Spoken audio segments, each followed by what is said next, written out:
아직은 대통령 아닙니까?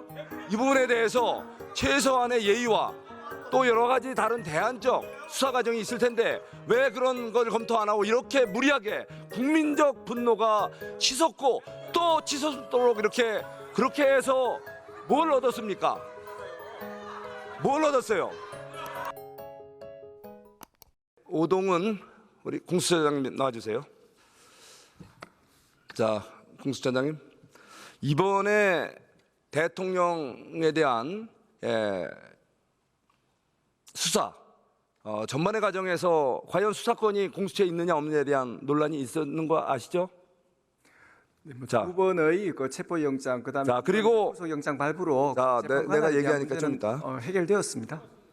그리고 이 체포 과정에서 또 법원도 정상적인 중앙지법이 아닌 또 서부지법을 통해서 체포영장도 발부받았고 또 나중에 무슨 구속영장을 발부받는 과정에서 이런 불행한 사태가 있었지 않습니까? 자, 서부법원에 그 관할이 있었던 것은 영장 발부에 의해서 명확하게 인정이 되었습니다. 자, 그런 인정이 됐지만 어쨌든 논란이 있는 과정에서 수사가 무리하게 진행이 됐고 또 거기에다가 또 체포 과정에서는 또 어땠습니까? 현직 대통령입니다. 현직 대통령에 대해서 무리하게 3,000명이라는 그야말로 정예 경찰 병력을 투입해서 마치 악질 흉악범을 체포하듯이 이런 식의 무리한 검거가 정상적인 겁니까? 내란 우두머리 피의 사건의 그 피의자를 체포영장에 의해서 체포함에 있어서 적법 절차에 따라서 진행하였고 아무런 유혈 사태 없이 정당하게 업무 집행되었습니다. 자, 이 부분에 대해서는 지금 이제 엄정하게 법적인 이제 판단이 추가로 따를 겁니다. 본인은 그런 확신 속에서 이렇게 수사를 하고 있지만 이미 많은 또 전문가들과 여기 관계 기관에서 이제 판단해 주실 거예요. 그렇지만 최소한 어쨌든 본인이 이것이 권한 있는 기관에 의한 정상적인 절차에 의한 이런 과정이라고 하더라도 적어도 국민을 대표하는 대한민국을 대표하는 국가원수로서의 대통령에 대한 현직 아직 직무 정지 상태이긴 하지만 아직은 대통령 아닙니까?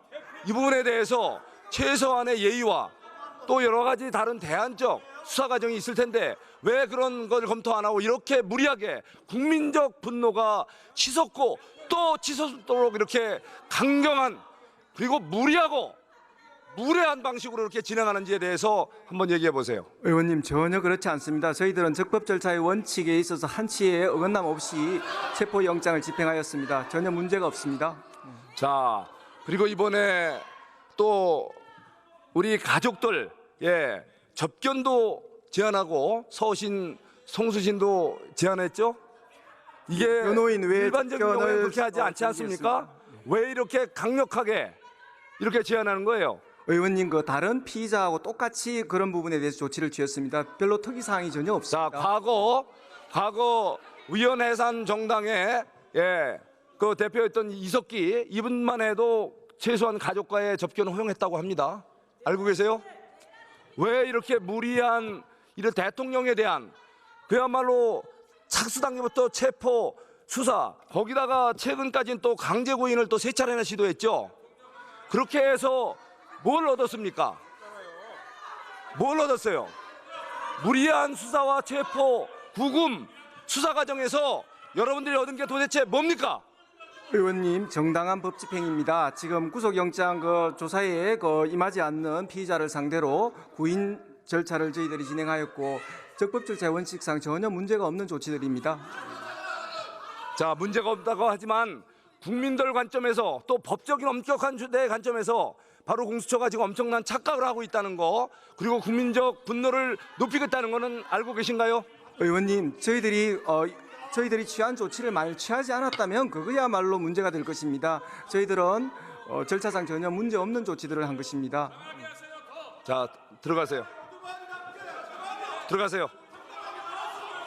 자, 다음. 서부지방법원 소요 사태는 정말 다시는 있어서는 안 되는 불행한 사태입니다. 하지만 이번 사태를 통해서 분출된 국민적 분노와 갈등에 대해서 바로 우리 이곳 민의전당 국회에서는 책임이 없는지 우리 의원님들 스스로부터 되돌아보고 반성해야 되지 않을까 싶습니다.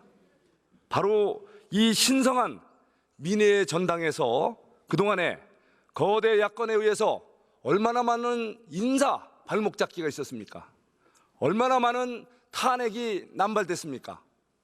그리고 수많은 입법 폭주, 심지어 지난 연말에는 사상 초유의 있을 수 없는 예산 농단까지 있었습니다. 바로 우리 이 국회에서 벌어진 이 모든 사태가 과연 이번 서부지법 소요 사태와 무관한지 우리 스스로 되돌아봐야 한다고 생각을 합니다.